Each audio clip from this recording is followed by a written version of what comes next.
បងគាត់ជាអ្នកនៅក្នុងពេញដែរចាអញ្ចឹងជីកាត់ទៅវិញទៅមកគឺអត់ធ្លាប់បានឡើងទស្សនាសោះនៅរមណីយដ្ឋានវត្តភ្នំនេះมันខុសពីបងប្អូនខ្មែរយើងមួយចំនួនក៏លោកអត់បានធ្លាប់ឡើងទៅទស្សនានៅបរិវេណវត្តភ្នំនេះដោយសារតែពួកគាត់យល់ឃើញថានៅខាងលើហ្នឹងមានអីមើលខ្លះដោយសារតែអត់ធ្លាប់ដឹងចាអញ្ចឹងហើយអត់ដឹងថាគួរតែទៅវត្តភ្នំហ្នឹងធ្វើអីក្រៅពីឡើងទៅបួងសួងនៅព្រះវិហារខាងលើណាបងចាក្រៅពីប្រវត្តិដ៏ល្អដ៏គួរចាប់អារម្មណ៍តកតទៅនឹងវត្តភ្នំនេះគឺមានរូបបដិមាក៏ដូចជាចៃដីក៏ដូចជា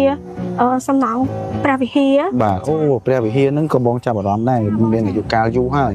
ចាបងហើយដូចជាត្រូវបានជួសជុលឡើងវិញដូចគ្នាមែនទេចាអញ្ចឹងឃើញថាគ្រាន់តែនៅក្នុងបរិវេណវត្តភ្នំនេះគឺមានសំណង់ជាច្រើនសម័យកាលរួចទៅហើយបាទតាមរយៈសភៅដែលបងអានហ្នឹងគឺឃើញថានៅលើវត្តភ្នំក៏មានសំណង់ស្ថាបត្យកម្មច្រើនជាងនឹងទៀតដែរដែលមានកសាងនៅក្នុងសម័យកាលផ្សេងៗគ្នាអញ្ចឹងបងក៏ចង់ស្វែងយកបន្ថែមដែរថាតើពាក់ព័ន្ធជាមួយនឹងសម័យកាលណាខ្លះហើយរចនាបថផ្សេងៗអញ្ចឹងណាចាបងហ្នឹងហើយអញ្ចឹងលេងអាចចែកម្លែកបងបានទេចាត្រូវណាច់មកបងព្រោះថាថ្ងៃនេះខ្ញុំក៏បានណាត់លោកគ្រូសាស្ត្រាចារ្យមួយរូបដែលគាត់មានចំណេះជំនាញច្បាស់លាស់នៅក្នុងវិស័យស្ថាបត្យកម្មនេះផ្ទាល់តែម្ដងហើយនៅក្នុងថ្ងៃនេះខ្ញុំជឿជាក់ថាលោកគ្រូនឹងអាចឆ្លើយតបនៅសំណួររបស់ពួកយើងទាំងពីរនាក់បានបើអញ្ចឹងសំណាងអីចឹងហើយចុះគាត់នៅណាអូបងលោកគ្រូចាំនៅកន្លែងនោះយូរហើយនោះអញ្ចឹងកុំឲ្យគាត់ចាំយូរទៀតយើងទៅហ្មងអញ្ចឹងអូខេ